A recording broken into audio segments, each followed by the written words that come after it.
कैसे होगी? मेरे प्रिय भाई, मेरे प्रिय बहन, कई सवाल हमारे जीवन में होते हैं, लेकिन एक बात जो मैंने अपने जीवन में परखा और अभी भी जांचता हूं, वह यह है कि यदि हम अपने उद्धार का उद्देश्य न समझ सकें, तो हम दिशाहीन घोड़ों की तरह, जंगली घोड़ों की तरह यहां वहां भागते रहेंगे। हम कुछ करेंगे और कहेंगे परमेश्वर की महिमा हुई, और हम समझ भी नहीं पाएंगे क्या सचमुच में परमेश्वर की महिमा हुई है या नहीं। हमारे उद्धार का उद्देश्य को समझना बहुत जरूरी है। ये दो पद मेरे सभी मननों में कई बार मैं इस्तेमाल करता हूं, ताकि हम समझ सकें कि नया नियम, पुराना नियम, इन दोनों में से हम किस तरह अध्ययन करें, ताकि हमारे जीवन में एक सही मार्गदर्शन हमें मिलता रहे।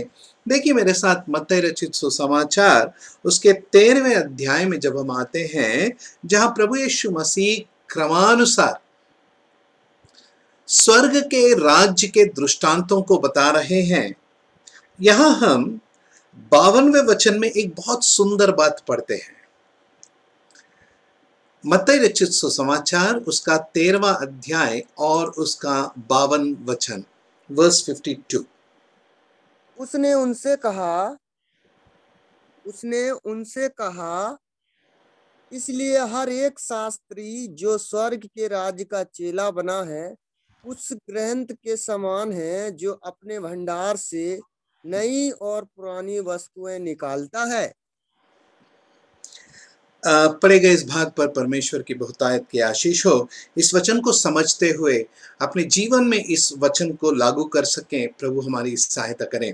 देखिए प्रियो, जब भी हम वचन पढ़ते हैं, वचन मनन करते हैं, उन वचनों के अनुसार सबसे पहले हम अपने जीवन को जांचें, हमारी कमियों को हम जानें, और सुधरते हुए और अपने जीवन के उन भागों को सुधार कर हम उसकी महिमा के लिए अपने जीवन को जिएं।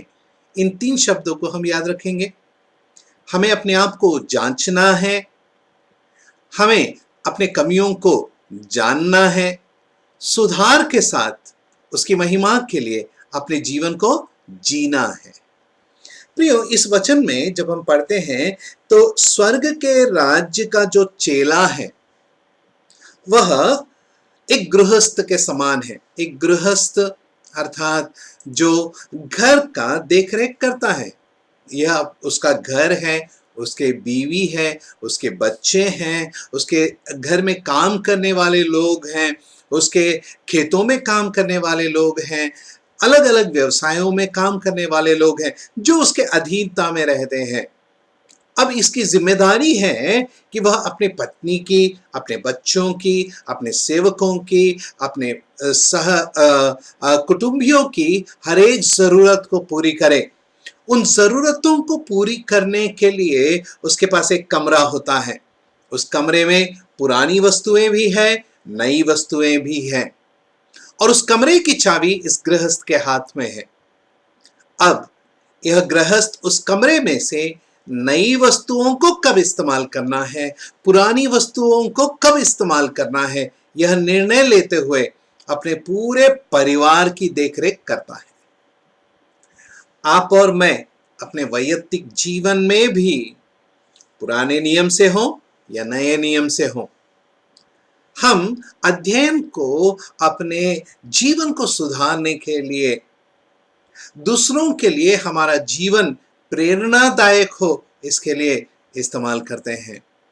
मेरे प्रिय भाई, मेरे प्रिय बहन, पुराने नियम और नए नियम के वचनों के विषय में रोमियो को लिखी गई पत्रिका और पहले करिन्थ के अध्यायों में भी हम बड़ी गंभीरता के साथ देखते हैं। तो आइए हम आज जल्दी से पुराने नियम के एक पुस्तक का परिचय देखते हुए आगे बढ़ेंगे।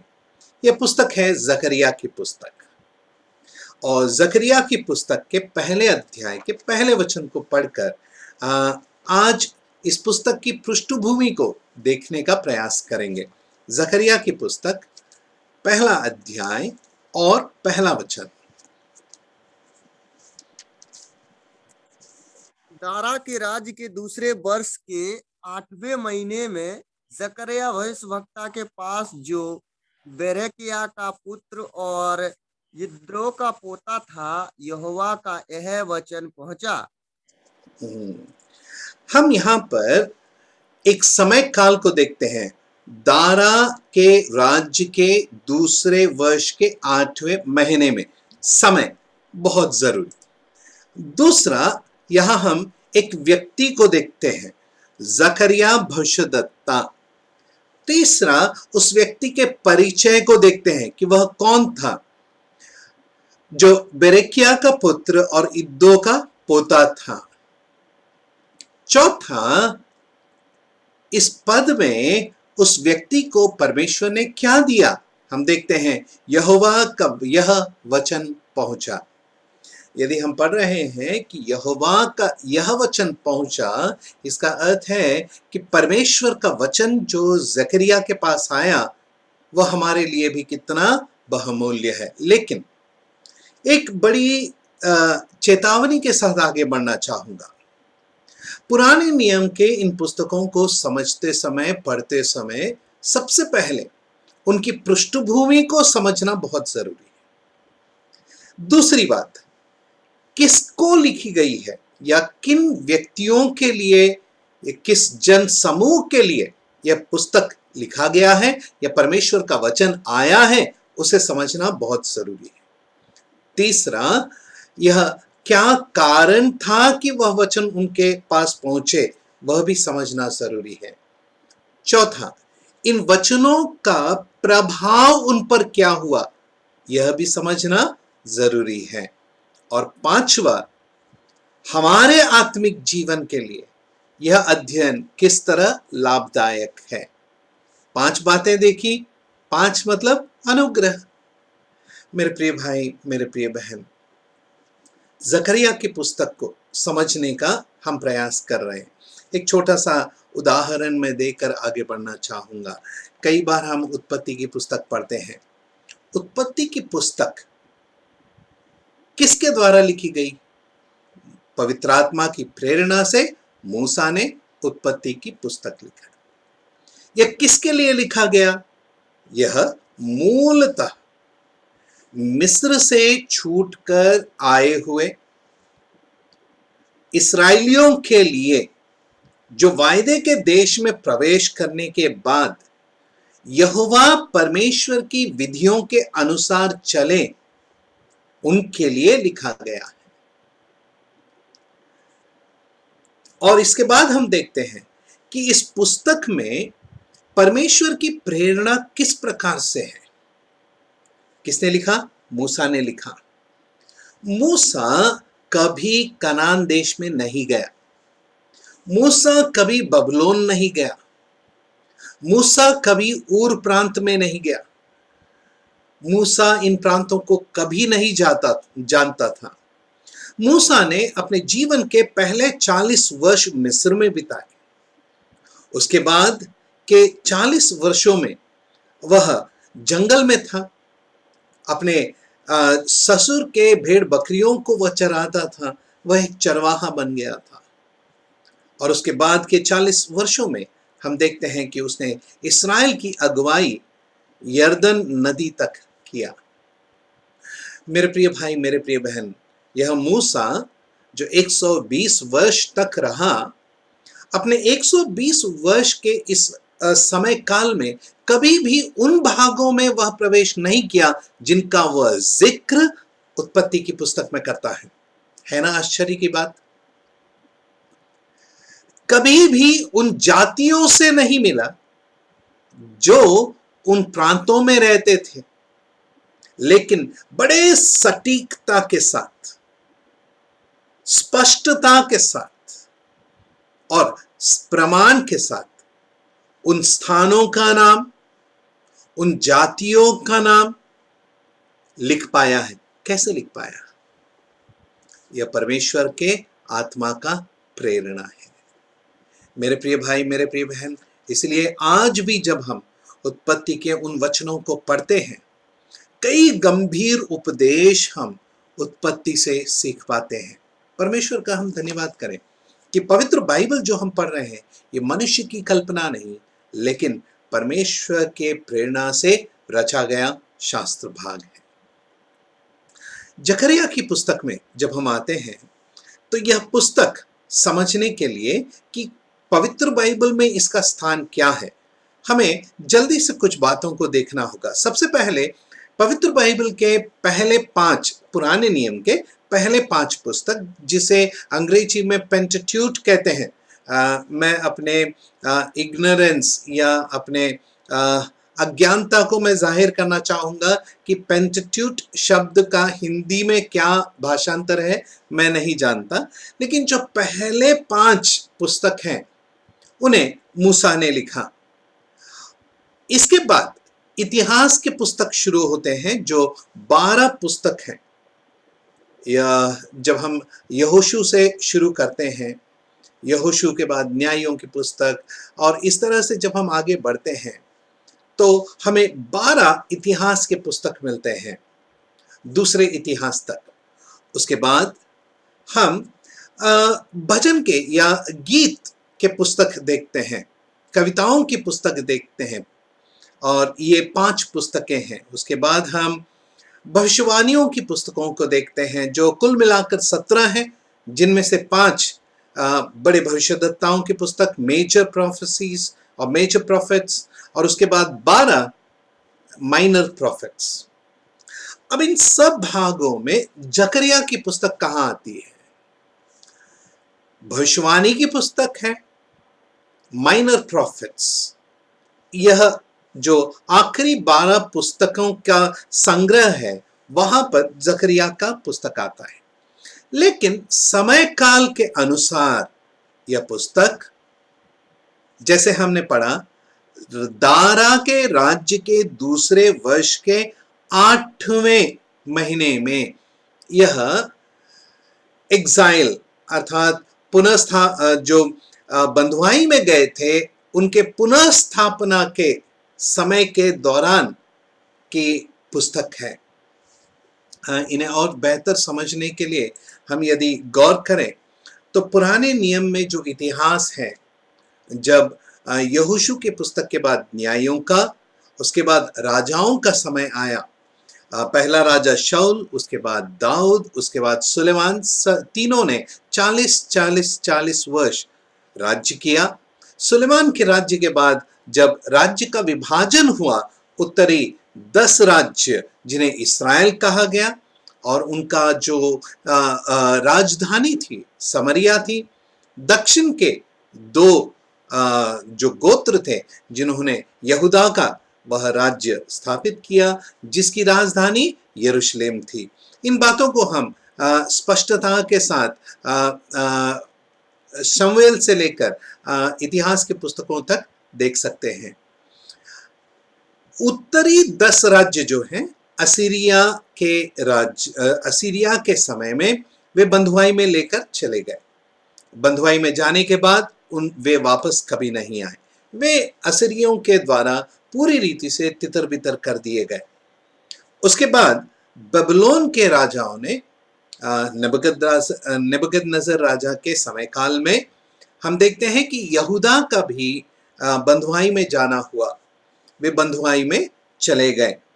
बंधुआई में जाने के बाद हम देखते हैं एजेकियल की पुस्तक है, दानियल की पुस्तक है। ये बंधुआई के समय के पुस्तकों को हम देख सकते हैं। बंधुआई से वापस आने के बाद जो पुस्तकें हैं, उन पुस्तकों में एजरा, नेहेमिया, एस्तेर, हग्गई, जकरिया, मलाकी, इन पुस्तकों को देखते हैं। अंग्रेजी में इन्हें पोस्ट एक्साइलिक बुक्स कहते हैं। मेरे प्रिय भाई, मेरे प्रिय बहन, जकरिया यह पोस्ट एक्साइलिक अर्थात बंधुआई के बाद वापस लौट आने के बाद के समय के विषय में यह पुस्तक है। जकरिया का अर्थ क्या है? जकरिया, जखर, रिमेंबर्स, स्मरण करना, याह, याहवे, यहोवा परमेश्वर, जकरिया का अर्थ यहोवा परमेश्वर स्मरण करता है। यहोवा परमेश्वर स्मरण करता है। मनुष्य क्या है कि तू उसकी सुधि ले। भजनकार 8वें भजन के 4थे वचन में कहता है, मनुष्य क्या है कि तू उसकी सुधि ले। कितना उत्तम है यह विचार कि परमेश्वर हमारे विषय में विचार करता है, परमेश्वर हमें स्मरण करता है। जिस तरह से पृथ्वी पर उसके जो लोग हैं इस्राएल, उनकी वह चिंता करता है, उसी तरह पृथ्वी पर उसके स्वर्गीय लोग जो आप और मैं हैं, जिनका वारसत्व जो है स्वर्गीय है, उनकी वह कितनी चिंता करता है। यह हमारे लिए बहुत ही आश्वासन का पद है। मेरे प्रिय भाई, मेरे प्रिय बहन, जेहोवा रिमेंबर्स, गॉड रिमेंबर्स जकरिया, यह इस नाम का अर्थ है। अब कुछ समय हम इस व्यक्ति के विषय में समझने का प्रयास करेंगे और उसके बाद हम यह समझने का प्रयास करेंगे कि हम यह पुस्तक क्यों पढ़ रहे हैं। हमारे इस अध्ययन का शीर्षक हमने दिया है द पर्पस ऑफ सैल्वेशन, उद्धार का उद्देश्य। उसे समझने के लिए इन घटनाओं को, इन बातों को समझना जरूरी है। तो आइए जल्दी से हम इस व्यक्ति के विषय में समझने का प्रयास करें। जकरिया कौन था? जकरिया, जैसे हमने इसके पहले अध्याय के पहले वचन में पढ़ा, बेरेकिया का पुत्र है और इसके दादा का नाम इद्दो है। इसके दादा का नाम इद्दो है। ये इद्दो कौन है? इद्दो के विषय में हम इज़रा की पुस्तक 5वें अध्याय के पहले वचन में इस प्रकार पढ़ते हैं। इज़रा की पुस्तक 5वें अध्याय के पहले वचन में,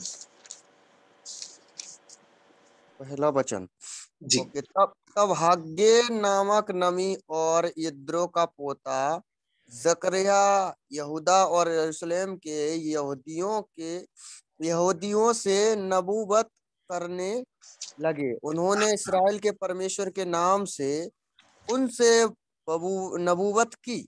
उनसे नबूवत की, अर्थात भविष्यवाणी उन्हें बताई।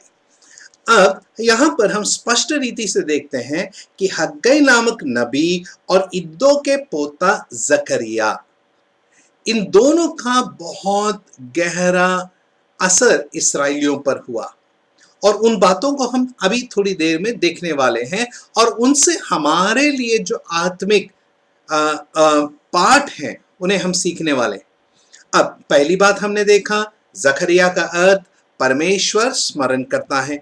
दूसरा हमने देखा उसके पिताजी का नाम और उसके दादा का नाम। अब उसकी पहचान हो गई है, लेकिन उसका व्यवसाय क्या था? नेहमिया की पुस्तक उसके 12वें अध्याय के 4थे वचन में हम इस प्रकार पढ़ते हैं। नेहमिया की पुस्तक उसके 12वें अध्याय के 4थे वचन में इद्दो, गिन्नतोई, अबिय्याह, 3 लोगों के नाम है। अब इसमें इद्दो का नाम है। इद्दो कौन है? जकरिया का दादा है। अब यदि आप पहले वचन को पढ़ें तब हम समझ पाएंगे कि इद्दो किस गोत्र का है। याजक और लेवी शालतिएल के पुत्र जरुब्बाबेल और यीशु के संग यरूशलेम को आए थे, वे ये थे। अर्थात आगे जो हम नाम पढ़ रहे हैं वे सभी याजक और लेवी हैं। याजकों के परिवार से इद्दो था, अर्थात इद्दो का पोता जकरिया याजकों के परिवार का था। वो एक याजक था। यह उसके व्यवसाय का, उसके कार्य का परिचय है। यह कब जन्म हुआ, इसका जन्म कब हुआ? हम देख सकते हैं कि यह बंधुआई में जन्म लिया है। जकरिया का जन्म बंधुआई में हुआ। बंधुआई में होने के बाद यह अपने दादा, पिता और पूरे कुटुंबियों के साथ यह वापस यरूशलेम में आया। यरूशलेम में आने के बाद की यह पुस्तक है। इन बातों को समझने के बाद आइए अब हम आगे थोड़ा बढ़ें।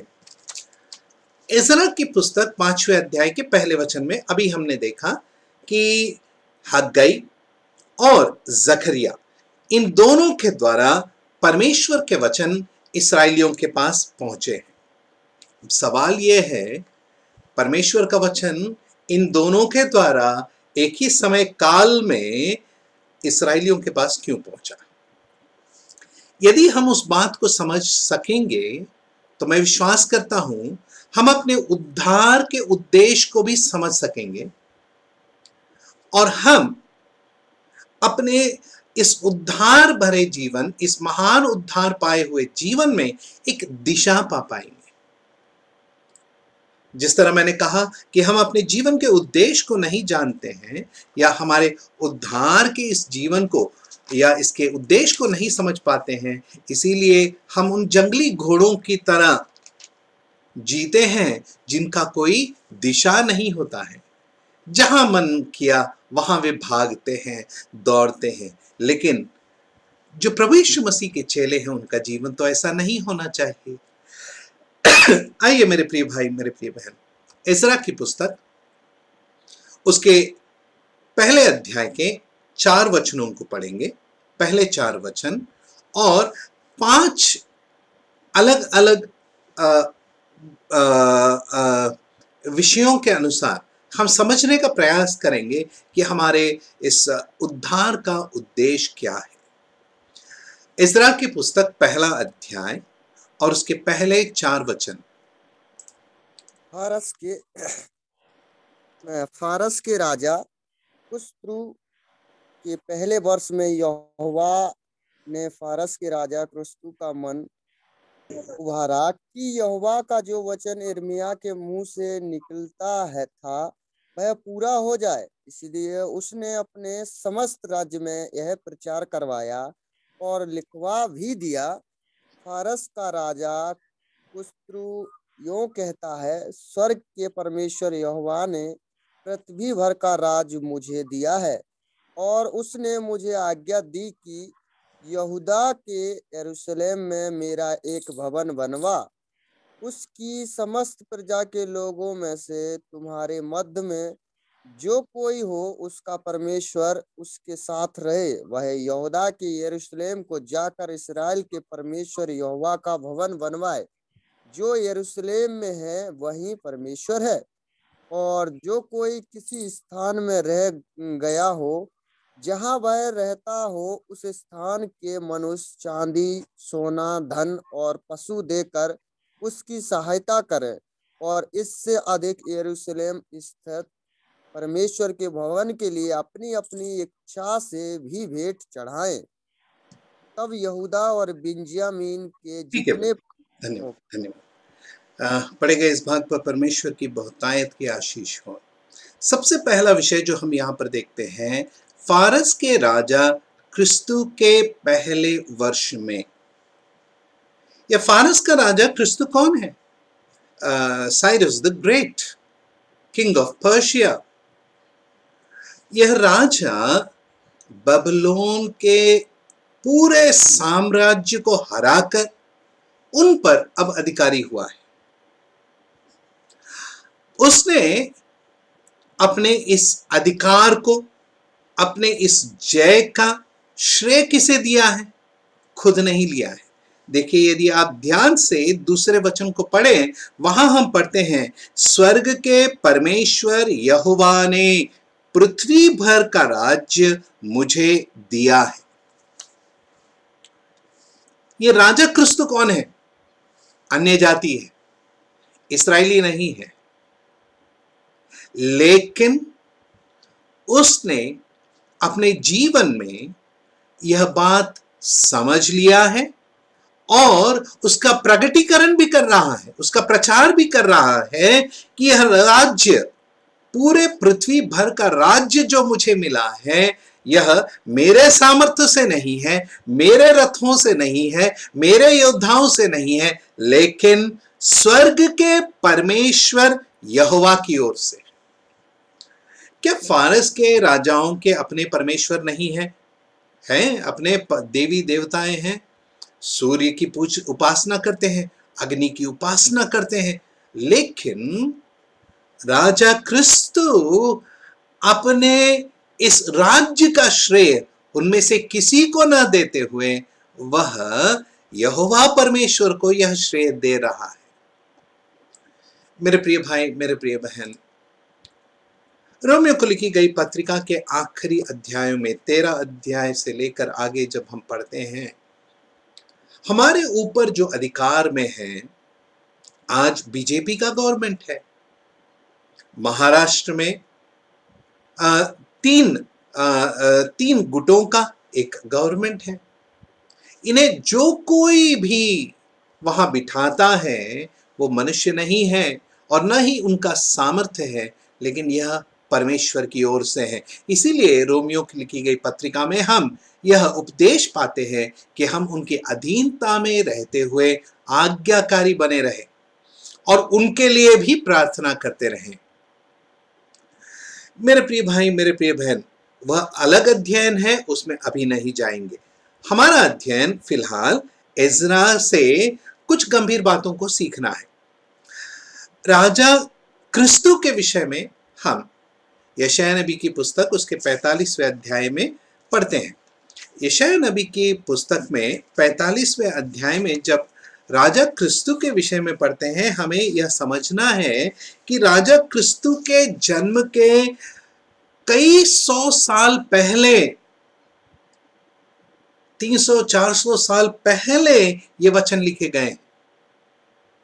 यशायाह नबी के पास यहोवा परमेश्वर का वचन पहुंचा है। पहले वचन में हम पढ़ते हैं, यहोवा अपने अभिषिक्त क्रिस्तु के विषय में यूं कहता है। अन्य जाति राजा है, अभी जन्म नहीं हुआ है, उसके विषय में यहोवा का वचन क्या है? अपने अभिषिक्त क्रिस्तु के विषय में।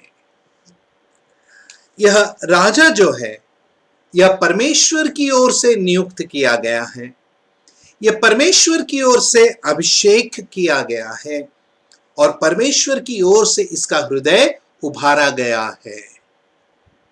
मेरे प्रिय भाई, मेरे प्रिय बहन,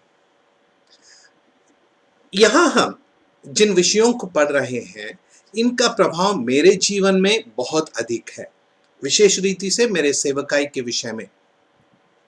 जब मुझे फिलिपियों को लिखी गई पत्रिका 3 अध्याय के 10वें वचन में पौलुस के उन वचनों के अनुसार कि वह प्रभु यीशु मसीह के मृत्यु पर जय पाने के सामर्थ्य को और उसके पुनरुत्थान के सामर्थ्य को समझने की आशा रखता है और उनकी समानता को पाने का वह आशा रखता है, प्रार्थना करता है, उस वचन से मुझे प्रभु की सेवकाई में आने का आश्वासन और बुलाहट मिला।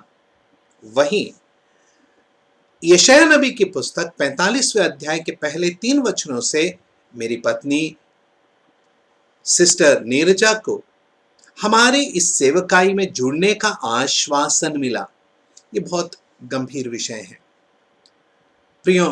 कई बार हमें पुरुषों को सेवकाई का आश्वासन मिल जाता है, लेकिन वह आश्वासन प्रभु की ओर से यदि पत्नी को न मिले तो वह बहुत दुविधा में होती है।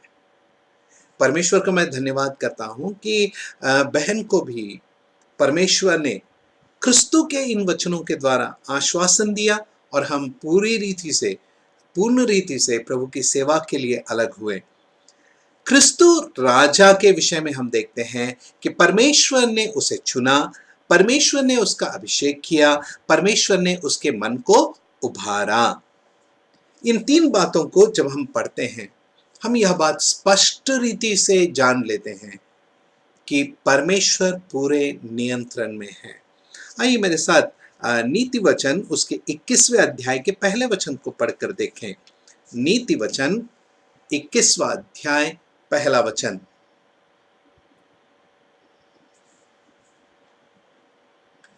राजा का मन ठीक है। राजा का मन नालियों के जल के समान यहोवा के हाथ में रहता है, जिधर वह चाहता उधर उसको मोड़ देता है। परमेश्वर का हम धन्यवाद करें। अच्छा, नरेंद्र मोदी का मन किसके हाथों में है? हाँ, आश्वासन है क्रिस्तु राजा को जो नियंत्रित करता है, क्या आज के प्रधानमंत्री और जो राष्ट्रपति और हमारे राष्ट्र के जो मुख्यमंत्री हों, इस तरह के लोगों को आपके राष्ट्र के, आपके राज्य के मुख्यमंत्री हों, है ना, उनके हृदय पर नियंत्रण रखने वाला, उनके मन पर नियंत्रण रखने वाला कौन है? परमेश्वर है। इस आश्वासन के साथ हम अपने जीवन में दृढ़ता के साथ आगे बढ़े।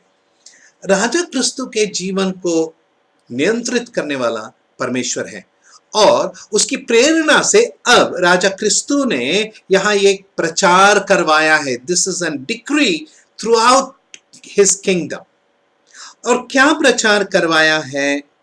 दूसरे वचन के आखिरी भाग में, इज़रा पहले अध्याय के दूसरे वचन के आखिरी भाग में हम पढ़ते हैं, उसने मुझे आज्ञा दी कि यहूदा के यरूशलेम में मेरा एक भवन बनवा। वो कितना गंभीर जिम्मेदारी परमेश्वर ने इस एक अन्य जाति राजा को दिया कि वह उस कार्य को पूरा करे। यहोवा के भवन को बनवा, build the house of the Lord. मेरे प्रिय भाई, मेरे प्रिय बहन, what is the purpose of our salvation? To build the house of the Lord. हमारे जीवन का उद्देश्य क्या है? हमारे उद्धार का उद्देश्य क्या है? परमेश्वर का भवन बनाना। मेरे प्रिय भाई, मेरे प्रिय बहन, इस बात को हम बड़ी गंभीरता के साथ लें। इस अध्ययन में हम जो कुछ सीखें, यह परमेश्वर के भवन को हमारे वैयक्तिक जीवन में किस तरह से बनाना है, उसके लिए प्रेरणा पा सकें। परमेश्वर से हम प्रार्थना करें। राजा क्रिस्तु के विषय में हम पढ़ते हैं कि परमेश्वर ने उसे अभिषेक किया, उसे उभारा और यह आज्ञा उसे दी है। क्या आज्ञा दी है? To build the house of the Lord, परमेश्वर का भवन बनाना। परमेश्वर के भवन बनाने के लिए उसने दो बातें कही हैं। इन दो बातों को हम थोड़ा ध्यान देंगे। तीसरे वचन में हम पढ़ते हैं कि समस्त प्रजा के लोगों में से तुम्हारे मध्य जो कोई उसका परमेश्वर उसके साथ रहे, वह यहूदा के यरूशलेम को जाकर इस्राएल के परमेश्वर यहोवा का भवन बनाए। जो यरूशलेम में है वही परमेश्वर है। जो यरूशलेम में है वही परमेश्वर है। किसकी बातें हैं? क्रिस्तु की बातें हैं। मेरे प्रिय भाई, मेरे प्रिय बहन, इन वचनों को परमेश्वर आशीषित करें। सबसे पहली बात, go to build the house of the Lord. परमेश्वर के भवन को बनाने के लिए जाना है। तो हम देखते हैं जो समस्त बिखरे हुए यहूदा के लोग थे, यहूदी थे, उनमें से एक गुट यरूशलेम को लौट आने के लिए तैयार हुआ। उनके विषय में आगे देखते हैं। लेकिन एक और गुट है जो पीछे रह गए। उनके विषय में चौथे वचन में लिखा है। देखिए चौथे वचन में, और जो कोई किसी स्थान में रह गया हो जहां वह रहता हो, उस स्थान के मनुष्य चांदी, सोना, धन और पशु देकर उसकी सहायता करे और इससे अधिक यरूशलेम स्थित परमेश्वर के भवन के लिए अपनी अपनी इच्छा से भेंट भी चढ़ाए। दूसरे, वे लोग जो पीछे रह गए, जैसे हम एस्तर के समय के लोगों को देखते हैं जो बबलोन में और उस प्रांत में ही रह गए, जो यरूशलेम नहीं लौटे, उनके विषय में कहा है कि तुम भेंट दो। उनके लिए जो वहां जा रहे हैं उनकी सहायता करो और परमेश्वर के भवन के लिए भी भेंट दो। दो तरह के लोगों को हम देखते हैं। एक जो भवन बनाने के लिए यरूशलेम में गए, दो जो उनकी सहायता किए और भवन के लिए भेंट भी भेजे। यह हमारे आत्मिक जीवन के लिए कैसे लागू होगा? मेरे प्रिय भाई, मेरे प्रिय बहन, हमारे आत्मिक जीवन में हमें यहोवा का भवन बनाना है, परमेश्वर का भवन बनाना है, पहली बात। दूसरी बात, हमारे निज जीवन में जो भी व्यवसाय हम करते हैं, जो भी कार्य हम करते हैं, जो भी आमदनी हम पाते हैं, जो भी हमारी संपत्ति है, जो भी हमसे संबंधित है, उसके लिए उसमें से हमें अपने आत्मिक जीवन के लिए निवेश करना है या भेंट देना है। और इसी रीति से यहोवा के इस भवन को जो हमारे जीवन में हम बांधने वाले हैं, उसके लिए भेंट देना है। अर्थात आप अपने आमदनी में से कितना धनराशि बाइबल के लिए, ट्रैक्स के लिए, कमेंट्रीज के लिए, परमेश्वर के वचन को सुनने समझने के लिए निवेश कर रहे हैं। आप समझ रहे प्रियो मैं क्या कह रहा हूं? हम जो कमाते हैं उसका निवेश हम कहां कर रहे हैं? Mutual funds, LICs, share markets, वह सब संसार की बातें हैं। परमेश्वर के भवन के लिए हम निवेश कहां करेंगे? बाइबल। परमेश्वर के इस भवन के लिए हम कहां निवेश करेंगे? मैकडोनल्ड का अच्छा कमेंट्री है जिसका हम सभी के पास होना जरूरी है। कहां निवेश करेंगे? मेरे प्रिय भाई, मेरे प्रिय बहन, हम जो ये जूम ऐप पर इकट्ठा हो रहे हैं, यह कहां से आया? यह हम समय के काफी लंबे समय तक इस पर हम रहते हैं, है ना? तो इसके पीछे किसी ने निवेश किया है। हमारे स्थानीय कलीसिया में एक भाई हैं जो स्वयं आगे आकर कहा, रिक्वेस्ट किया उन्होंने कि ब्रदर, अगुओं से कहा और मुझसे कहा कि आप लोग कलीसिया के राशि में से इस सब्सक्रिप्शन के लिए आप पैसा मत करिए, मैं चाहता हूं कि मैं यह सेवा करूं। अर्थात वो सब्सक्रिप्शन भर रहे हैं। यह न केवल उनके आत्मिक जीवन के लिए, लेकिन हम सभी के आत्मिक जीवन के लिए निवेश हो गया। आप समझ रहे हैं प्रियो मैं क्या कह रहा हूं? यहोवा का भवन हमारे जीवन में बनाने के लिए हम कहां निवेश कर रहे हैं? एक, हमें जाकर भवन बनाना है, अर्थात ईंट और पत्थर का नहीं। इसे हम समझने का प्रयास करेंगे। हमारे जीवन में, वैयक्तिक जीवन में, हमारे पारिवारिक जीवन में, हमारे कलीसिया के जीवन में यहोवा का भवन बनाना है, पहली बात। और दूसरा, उस भवन को बनाने के लिए सामग्री का इकट्ठा करना है, निवेश करना है। क्या दाऊद ने वह नहीं किया? दाऊद चाहता था कि वह यहोवा के लिए भवन बनाए, लेकिन परमेश्वर ने मना किया। तो क्या दाऊद शांत बैठ गया? नहीं प्रियो, उसने यहोवा के भवन के बनाने के लिए जो सामग्री चाहिए, उस सारी वस्तुओं का उसने इंतजाम किया। मेरे प्रिय भाई, मेरे प्रिय बहन, अपने बेटे के, अपने बेटी के, अपने पत्नी के आत्मिक जीवन में यहोवा का भवन बनाने के लिए मैं कितना तैयारी उनके लिए कर रहा हूं।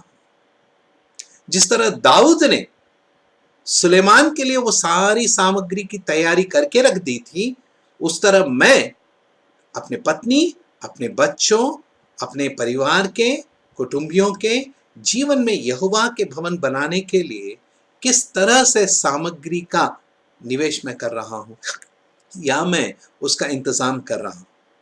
मेरे प्रिय भाई, मेरे प्रिय बहन, आइए हम दूसरे विषय की ओर बढ़े। पहला विषय था to build the house of the Lord, यहोवा का भवन बनाना।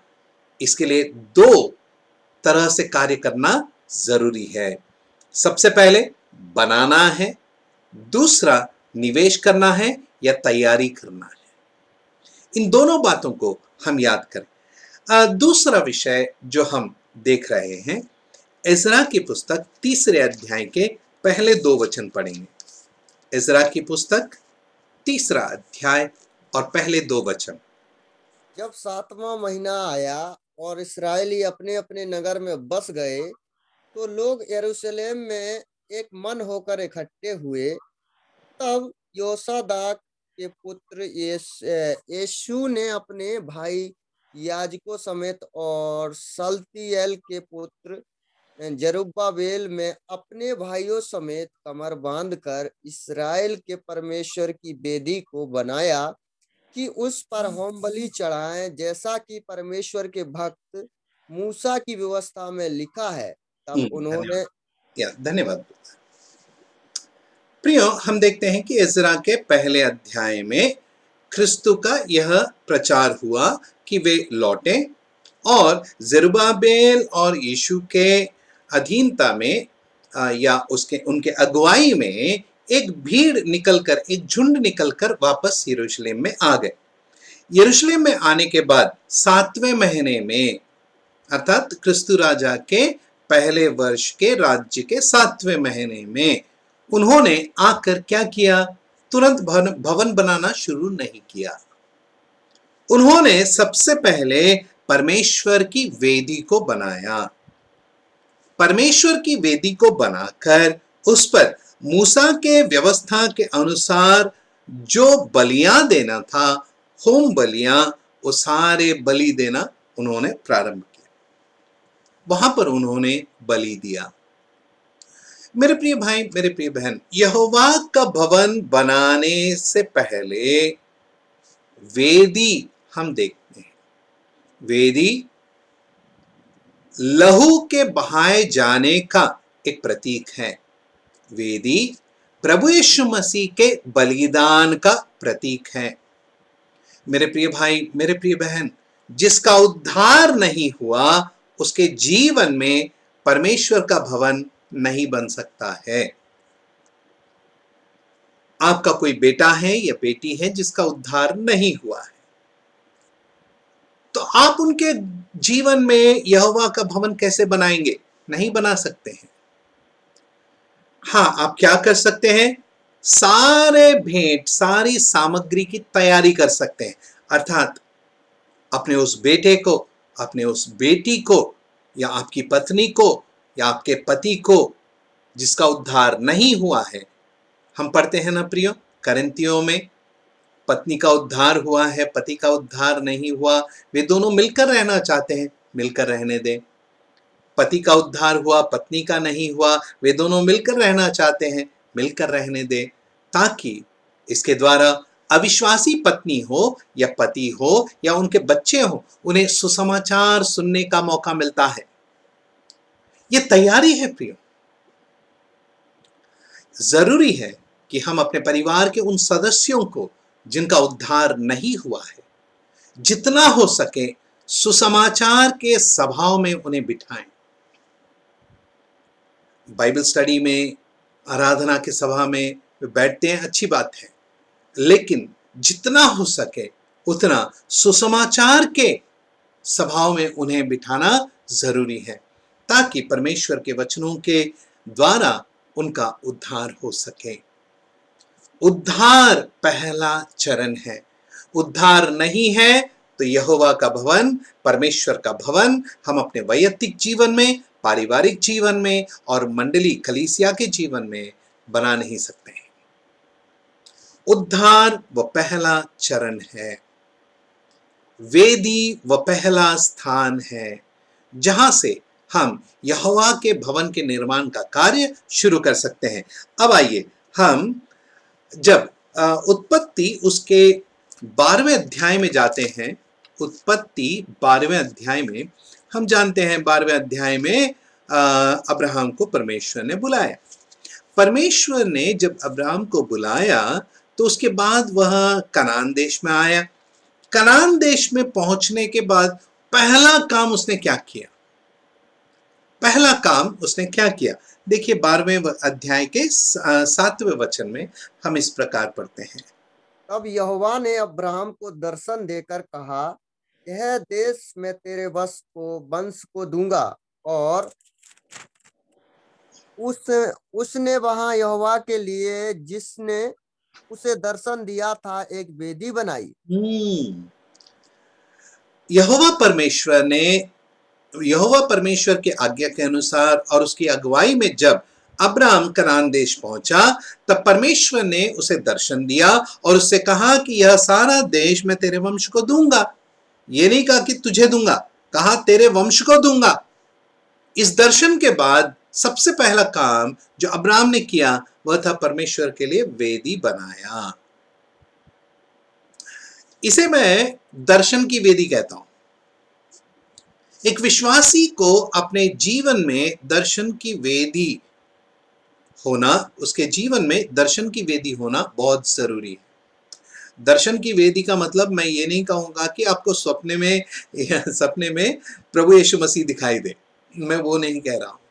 दर्शन की वेदी का अर्थ है परमेश्वर के वचन के अनुसार आपको इस जीवन में उद्देश्य के लिए आश्वासन मिला हो, आपके उद्धार का आश्वासन मिला हो, पवित्र आत्मा का वास आप में है उसका आश्वासन मिला हो।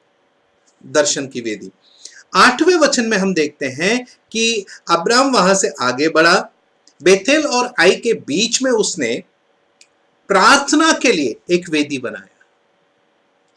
प्रार्थना की वेदी, पहले दर्शन की वेदी, अब प्रार्थना की वेदी।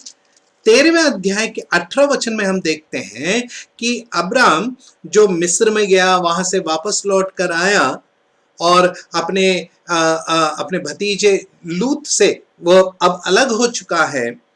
उसके बाद वह मेम्रे के बांज वृक्षों के बीच में वहां आकर बसा और वहां पर एक वेदी बनाया। और हम देखते हैं कि मेम्रे के बांज वृक्षों के बीच में ही उसके पूरे खानदान का कब्रिस्तान है, अर्थात विश्राम पाया। विश्राम की वेदी, दर्शन की वेदी, प्रार्थना की वेदी, विश्राम की वेदी। वेदियों का हमारे जीवन में बहुत गहरा संबंध है। मेरे प्रिय भाई, मेरे प्रिय बहन, हम एजरा की पुस्तक में जब आते हैं हम देखते हैं कि इसके पहले कि वे यहोवा परमेश्वर का भवन बनाए, उन्होंने वेदी बनाया। हमें भी अपने जीवन का प्रारंभ, हमारे दिन का प्रारंभ, हमारे कार्यों का प्रारंभ प्रभु से ही करना है। आगे बढ़ते हैं। तीसरा विषय, सबसे पहला विषय था यहोवा का भवन बनाना है। दूसरा, भवन बनाने की पहली जरूरत उद्धार, प्रभु यीशु मसीह के बलिदान पर विश्वास। तीसरा, तीसरे अध्याय के जब हम 10 और 11 वचन पढ़ते हैं, 10 वचन पढ़ेंगे, एजरा की पुस्तक तीसरा अध्याय और उसका 10वां वचन। 10 वचन, ओके। जब राजमिस्त्रियों ने यहोवा के मंदिर की नींव डाली, तब अपने वस्त्र पहने हुए और तुरहियां लिए हुए याजक और झांझ लिए हुए आसाफ के वंश के लेविये इसलिए नियुक्त किए गए कि इस्राएल के राजा दाऊद की चलाई हुई रीति के अनुसार यहोवा की स्तुति करें।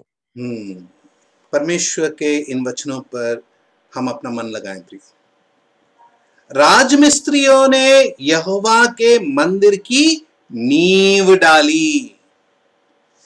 सबसे पहले उद्धार के लिए, उद्धार का उद्देश्य है कि यहोवा का मंदिर, परमेश्वर का भवन हमारे जीवन में हो, और उसके लिए सबसे पहली जरूरत है उद्धार। उद्धार के बाद क्या? उद्धार के बाद क्या? उद्धार के बाद बुनियाद। मेरे प्रिय भाई, मेरे प्रिय बहन, मैं कई सो कॉल्ड सेवकों को जानता हूं जो ब्रदरन मंडली की भी बात कर रहा हूं, मैं ब्रदरन मंडली की ही बात कर रहा हूं, जो यूएस, यूके, ऑस्ट्रेलिया, कनाडा में रहते हैं। वर्ष में एक बार छुट्टी मनाने के लिए 1 महीने के लिए भारत में आते हैं, और भारत में रहते समय वे जिन कलीसियाओं को जानते थे उन प्रांतों में रॉकेट विजिट करते हैं, यहां वहां सुसमाचार के सभाओं का आयोजन करवाते हैं, सुसमाचार सुनाते हैं, और फिर इस यात्रा में उन्होंने कितने लोगों का उद्धार किया, उनका संख्या बताकर चले जाते हैं। सुसमाचार सुनाया है उन्होंने, उस परिश्रम के लिए मैं उन्हें दोष नहीं देता हूं और नाम भी नहीं रखता हूं, लेकिन जिस विषय पर मैं अब कह रहा हूं ये बहुत गंभीर है।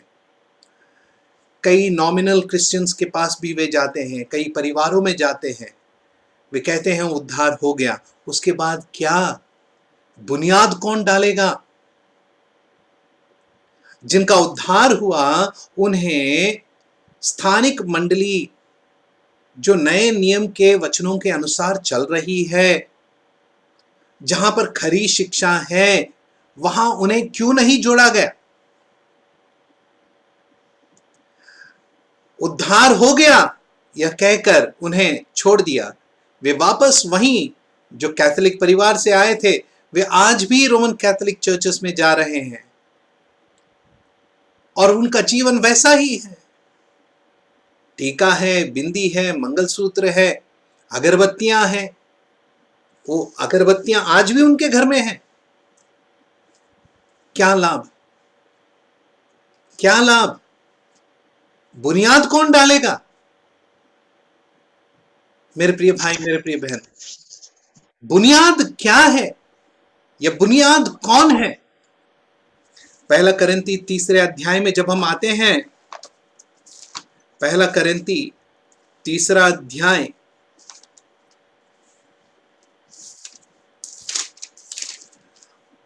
और उसके 10 और 11 वचन को हम पढ़ेंगे। परमेश्वर के उस अनुग्रह के अनुसार जो मुझे दिया गया, मैंने बुद्धिमान राजमिस्त्री के समान नींव डाली और दूसरा उस पर रद्दा रखता है, परंतु हर एक मनुष्य चौकस रहे कि वह उस पर कैसा रद्दा रखता है, क्योंकि उस नींव को जोड़ जो पड़ी है और वह यीशु मसीह है, कोई दूसरी नींव नहीं डाल सकता। नींव कौन है? नींव प्रभु यीशु मसीह है। एक विश्वासी के जीवन का नींव प्रभु यीशु मसीह है। तो प्रभु यीशु मसीह के उपदेशों को जानना कितना जरूरी है। प्रभु यीशु मसीह कौन है? प्रभु यीशु मसीह ने क्या किया है? प्रभु यीशु मसीह ने वह क्यों किया है? प्रभु यीशु मसीह ने वह कब किया है? प्रभु यीशु मसीह ने वह कैसे किया है? प्रभु यीशु मसीह अब क्या कर रहा है? प्रभु यीशु मसीह जो बुनियाद है, पर उसके मूल उपदेशों को कौन सिखाएगा? क्योंकि बिना बुनियाद के रद्दा कैसे रखेंगे? बिना बुनियाद के वहां रद्दा कैसे रखेंगे? 10वें वचन के आखिरी भाग में क्या लिखा है? परंतु हर एक मनुष्य चौकस रहे कि वह उस पर कैसा रद्दा रखता है। उस बुनियाद के ऊपर रद्दा रखना है। बुनियादी ना हो तो रद्दा कहां रखेगा? प्रभु यीशु मसीह ने मत्ती रचित सुसमाचार के 28वें अध्याय के आखिरी 2 वचनों में 19-20 में क्या कहा? चेला बनाओ, बपतिस्मा दो, आज्ञा मानना सिखाओ। चेला बनाओ का मतलब क्या है? उद्देश्य उद्धार की प्रार्थना हो गई, वो चेला बन गया।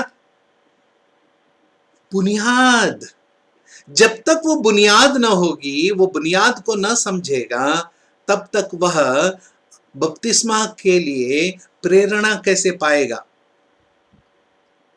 बुनियाद बहुत जरूरी है। चेला, बपतिस्मा और आज्ञा मानना सिखाना। मेरे प्रिय भाई, मेरे प्रिय बहन, कितनी बड़ी जिम्मेदारी है ना, बुनियाद। मेरे प्रिय भाई, मेरे प्रिय बहन, आप और मैं अपने जीवन में जो परमेश्वर का भवन बना रहे हैं, यह हमारे गवाही का भवन है। प्रत्येक दिन हम एक रद्दा उस नींव पर रख रहे हैं, एक ईंट उस नींव पर रख रहे हैं। आज मैंने कैसा ईंट रखा है? आज मैंने जो ईंट रखा है उस ईंट के द्वारा क्या परमेश्वर को महिमा मिली है। हर एक विश्वासी का जीवन एक गवाही का भवन है जो परमेश्वर का भवन है, और इस भवन को हमें पूरा करना है। इस भवन को यह जग देखने वाला है। इस भवन को देखते हुए यह जग प्रभु यीशु मसीह की उस ज्योति को पाएगा। बुनियाद ही ना हो तो हम रद्दा किस पर रखेंगे। चौथा विषय, 3 विषय हो गए प्रियो। सबसे पहले भवन बनाना है, दूसरा उद्धार के बिना, वेदी के बिना भवन नहीं, तीसरा बुनियाद के बिना भवन नहीं। अब चौथे अध्याय, एजरा चौथा अध्याय, उसके पहले वचन को पढ़ेंगे। चौथा का पहले, जी। जब यहूदा और बिन्यामीन के शत्रुओं ने यह सुना कि बंधुआई से छूटे हुए लोग इस्राएल के परमेश्वर यहोवा के लिए मंदिर बना रहे हैं, तब वे जरुब्बाबेल और ठीक है पूर्वजों या धन्यवाद। देखिए, यहां तक शत्रुओं का नाम नहीं आया, शत्रुओं का जिक्र यहां तक नहीं आया, लेकिन अब जब मंदिर बनाने की बात आ गई, शत्रुओं का नाम आ गया। और ये शत्रु क्या कर रहे हैं? वे आकर कहते हैं हम भी आपके साथ मंदिर बनाएंगे, लेकिन यहूदियों ने इनकार कर दिया। मेरे प्रिय भाई, मेरे प्रिय बहन, शत्रु शैतान आज भी संसार का इस्तेमाल करते हुए कहना चाहता है कि आओ हम आपके जीवन के गवाही का भवन बनाएं, यहोवा का भवन आपके जीवन में बनाएं। सांसारिक बातों को लेकर, शारीरिक अभिलाषाओं को लेकर आपके जीवन में यहोवा का भवन बनाओ, इस बात को लेकर कौन आ रहा है? शत्रु। यहूदियों ने इनकार कर दिया। यहोवा का भवन हमारे जीवन में बनाने के लिए सांसारिक बातों का नहीं, शारीरिक बातों का नहीं, आत्मिक बुनियादी बातों का जरूरत है। इसके बाद जब उन्होंने इनकार कर दिया, तब शत्रुओं ने क्या किया?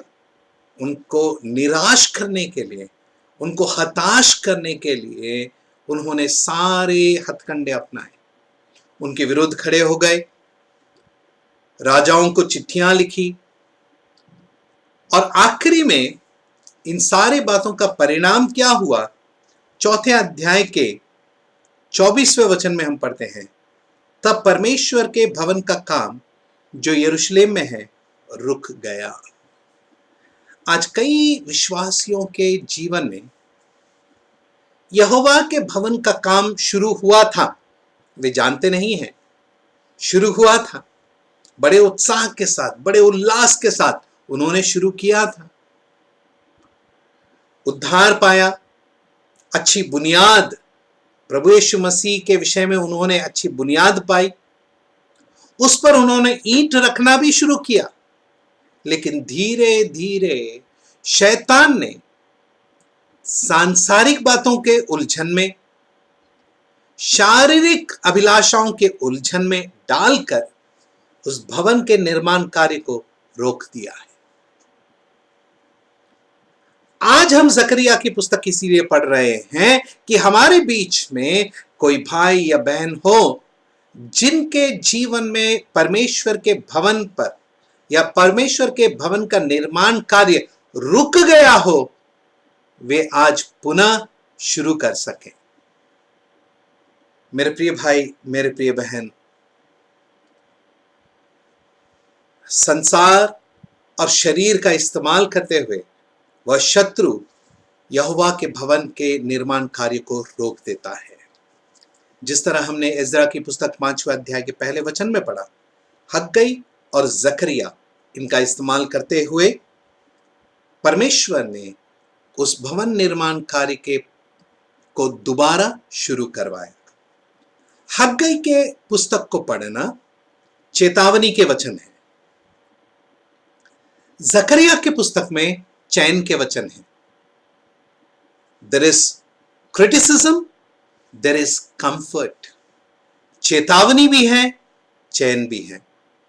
आज के विश्वासियों के कान की खुजली ऐसी है कि वे सिर्फ चैन के वचन सुनना चाहते हैं, चेतावनी के वचन नहीं। वचन सुनाने वालों की खुजली ऐसी है कि वे सिर्फ चेतावनी बताना चाहते हैं, चैन के वचन नहीं। ऐसा नहीं चलेगा प्रियो।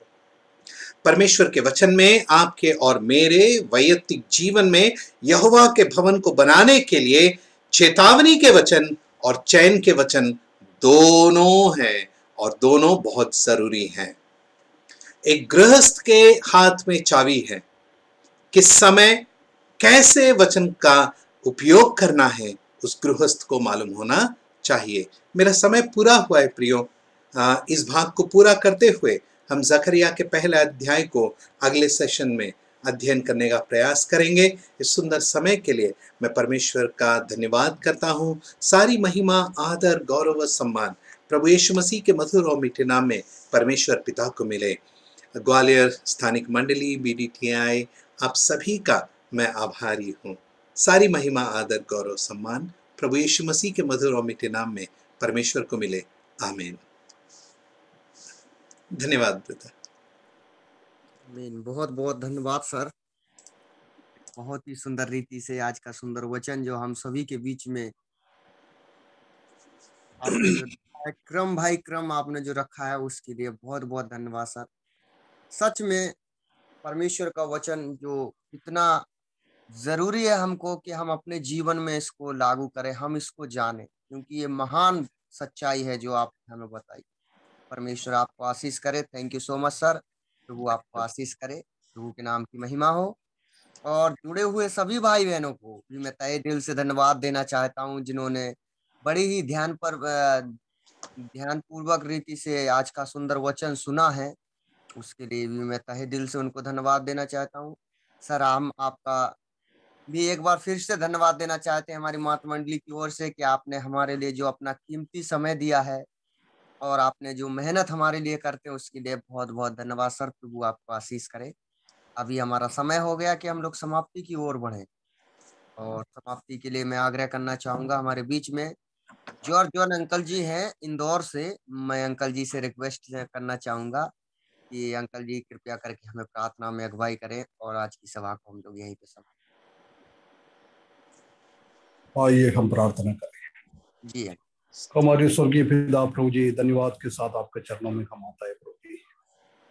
प्रभु जी, आज सुबह के टाइम आपके चरणों में आने के लिए, आपका गाना गा के आपका महिमा करने के लिए आपने मदद किया है प्रभु जी, इसलिए हम धन्यवाद करते हैं प्रभु जी। उसके बाद प्रभु जी, आपका वचन के सामने बैठने के लिए, आपके वचन से बातें करने के लिए भाई को भी आपने बलवंत किया है प्रभु जी, इसलिए हम धन्यवाद करता है प्रभु जी। पिछले कई महीनों से प्रभु जी अलग अलग विषयों को लेकर सिखाते आ रहे हैं प्रभु जी, इसलिए हम धन्यवाद करते हैं प्रभु जी। अपने पवित्र आत्मा का भरपूर से बलवंत किया है प्रभु जी, इसलिए हम धन्यवाद करते हैं प्रभु जी। आने वाला दिनों में भी और आशीष दे प्रभु जी, आपका वचन अच्छी तरह से समझने के लिए और दूसरों को प्रभु जी सरल रीति से समझाने के लिए आपने बुद्धि और ज्ञान और दे प्रभु जी। प्रभु जी, आज हम हमारे जीवन की ओर हम देख रहा था प्रभु जी उद्धार पाना, उसके बाद परमेश्वर बच्चों लोगों को परमेश्वर की ओर अधिकारी से वचन की ओर दृढ़ करने के लिए, चेला बनाने के लिए आपने आज्ञा दिया है प्रभु जी। ऐसी करने के लिए उनको मदद करे प्रभु जी। प्रभु जी, बहुत सारा लोग अभी भी भटकते जाता है प्रभु जी, मसीही कहलाता है प्रभु जी, परंतु वो मसीहगत विश्वासी लोगों के परिवार में भी आजकल बहुत कम देखने में प्रभु जी। हमारा बच्चों लोग भी प्रभु जी आपका विश्वास से भड़कते हुए देख रहा है प्रभु जी। प्रभु जी, आत्मिकता हमारा परिवारों में भी आजकल बहुत कम दिख रहा है प्रभु जी। दुनियादारी के पीछे आजकल हम चल रहा है प्रभु जी। प्रभु जी माफ करें प्रभु जी। आने वाले दिनों में प्रभु जी हम उद्धार पाया है प्रभु जी, वो उद्धार पाया उसी स्थिति में आगे बढ़ने के लिए आत्मिक रीति से हम आगे बढ़े प्रभु यीशु मसीह का शीर्षक हम प्रभु जी आगे बढ़ते जाए प्रभु जी, ये हमारा काम न होना चाहिए प्रभु जी। प्रभु जी, हम कभी भी दुनियादारी से ना होने दे प्रभु जी। दुनियादारी से दूर होने के लिए पाप से दूर होने के लिए। प्रभु जी शैतान बहुत चालाक रीति से प्रभु जी परमेश्वर का संत लोगों को भड़काने के लिए आज भी बहुत काम कर रहे हैं प्रभु जी, क्योंकि वो जानता है कि प्रभु जी उनका टाइम खत्म होने वाला है प्रभु जी। प्रभु जी इसलिए वो बहुत तरीका से प्रभु जी हम जानते हैं कि दुनिया में बहुत सारा प्रभु के लिए अच्छा काम में आया प्रभु जी। ऐसा दास लोग भी आजकल प्रभु से दूर हो रहा है प्रभु जी, गलत रास्ते में प्रभु जी पाव में लोग चले जा रहे हैं प्रभु जी। परंतु इसी से हम प्रभु जी और हम प्रभु के ओर आने के लिए आप मदद करें प्रभु जी, आपकी वजन की ओर आने के लिए आप मदद करें प्रभु जी। पाव से दुनिया से हम वैर रहे प्रभु जी कभी भी हम दुनिया से मेल मिलाप ना करें प्रभु जी हम हाथ ना मिलाए प्रभु जी हम एक अलगापन का जीवन अच्छी तरफ से बिताने के लिए हमारे जीवन में आप मदद करें प्रभु जी, आप सहायता करें प्रभु जी। आपका दास का परिवार के लिए भी हम प्रार्थना करते हैं प्रभु जी, स्पेशली सिस्टर के लिए भी प्रार्थना करते हैं प्रभु जी। तबीयत ठीक नहीं है प्रभु जी, आप तंदुरुस्त करें प्रभु जी, पूर्ण रीति से प्रभु जी वापस हेल्थ में आने के लिए, और उसी के द्वारा आपका महिमा और आपका सेवा और अधिकार से आपका परिवार मिलकर कर सकता है प्रभु जी आप सहायता करें प्रभु जी। आज लीड करने के लिए ब्रजेश भाई को भी आपने मदद किया है प्रभु जी, इसलिए हम धन्यवाद करते हैं प्रभु जी। उनका भी हर एक जरूरतों को उनका सेवा में भी आप साथ रखें प्रभु जी। ग्वालियर असेंबली के लिए हम प्रार्थना करते हैं प्रभु जी, ऐसे एक प्लेटफॉर्म बना के दिया है प्रभु जी, इसलिए हम धन्यवाद करते हैं प्रभु जी। सुबह शाम आपका दासों के द्वारा प्रभु जी वचन सिखाने के लिए एक अवसर मिल रहा है प्रभु जी, इसलिए हम धन्यवाद करते हैं प्रभु जी। हर एक भाई जन प्रभु जी उसी का लाभ उठाने के लिए आप मदद करें प्रभु जी, आप सहायता करें प्रभु जी। रंजित भाई के लिए भी धन्यवाद, उसका परिवार के लिए भी धन्यवाद प्रभु जी। आप आज इकट्ठा हुआ हर एक भाई बहनों, छोटों को, बड़ों को, बच्चों को, सबको आप आशीष करें प्रभु जी। वचन हम सुनकर भूलने वाला नहीं है प्रभु जी, आपका वचन हमारा हृदय के अंदर पहुंचने के लिए, हमारे जीवन में एक परिवर्तन लाने के लिए प्रभु जी आप मदद करें प्रभु जी, आप सहायता करें प्रभु जी। अभी हम प्रभु जी अपना अपना कामों के से लिए निकल रहे हैं प्रभु जी, आप मदद करें प्रभु जी, सहायता करें प्रभु जी। हर एक दुर्घटना, तकलीफों से, परेशानियों से, बीमारियों से, महामारियों से हमको बचा के रखे प्रभु जी। हम जानता है कि प्रभु जी पूरा दुनिया में फिर प्रभु जी वो सेकंड फेज कोरोना का इतना गंभीर रीति से फैल रहा है प्रभु जी। बहुत जगहों में प्रभु जी बहुत सारे लोग इसी महामारी से घृणित होकर प्रभु जी तकलीफ, परेशानी, श्वास लेने के लिए तकलीफ, हॉस्पिटल में, वेंटिलेटर में, आईसीयू में प्रभु जी ऐसी है प्रभु जी। आपका हमारा भाई बहन लोग भी बहुत सारा तकलीफ में है प्रभु जी, सबके लिए हम प्रार्थना करते हैं प्रभु जी। आपसे कोई भी बात असंभव है नहीं है प्रभु जी। ये महामारी से बचाने के लिए आप समर्थ है प्रभु जी। आपका उद्देश्य उसी के द्वारा पूरा होने के लिए आप मदद करें प्रभु जी, सहायता करें प्रभु जी, हमको सबको बचा के रखे प्रभु जी। आपने हमारा प्रार्थना सुन लिया है प्रभु जी, इसलिए हम धन्यवाद करते हैं प्रभु जी। एक छोटी सी बिंदी हमारा उद्धार करता और शीघ्र आने वाला प्रभु यीशु मसीह के मीठे और पवित्र नाम से मांगते हैं, सुन और ग्रहण कर पिताजी, आमीन।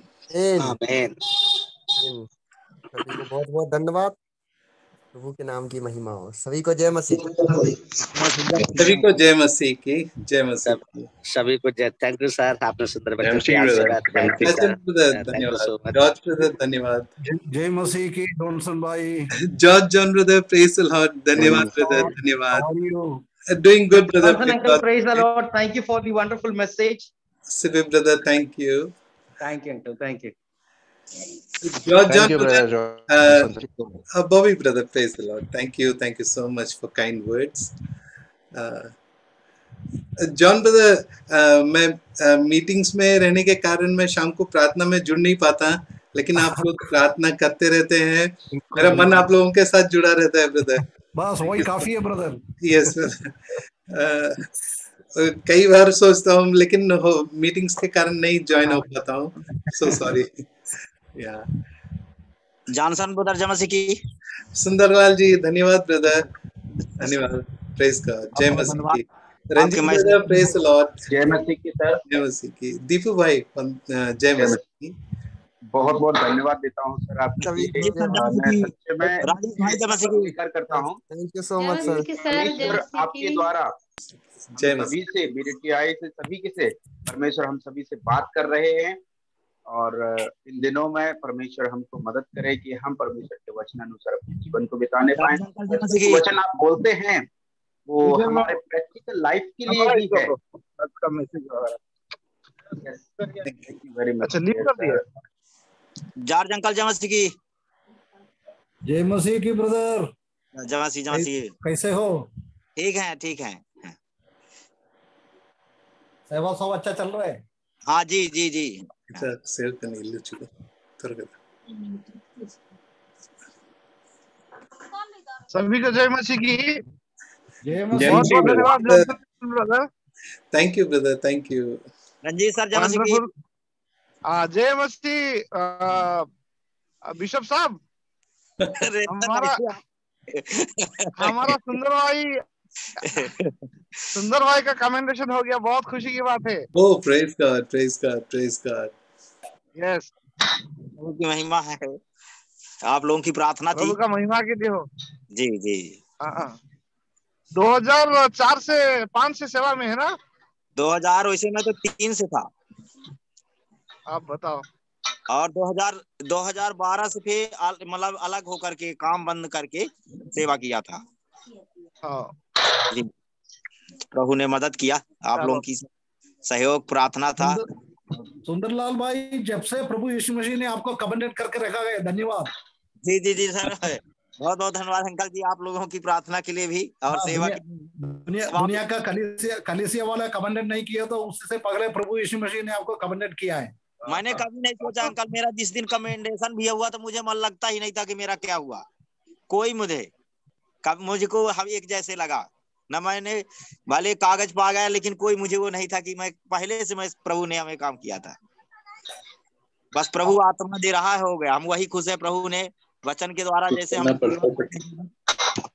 आत्मा आ रही है,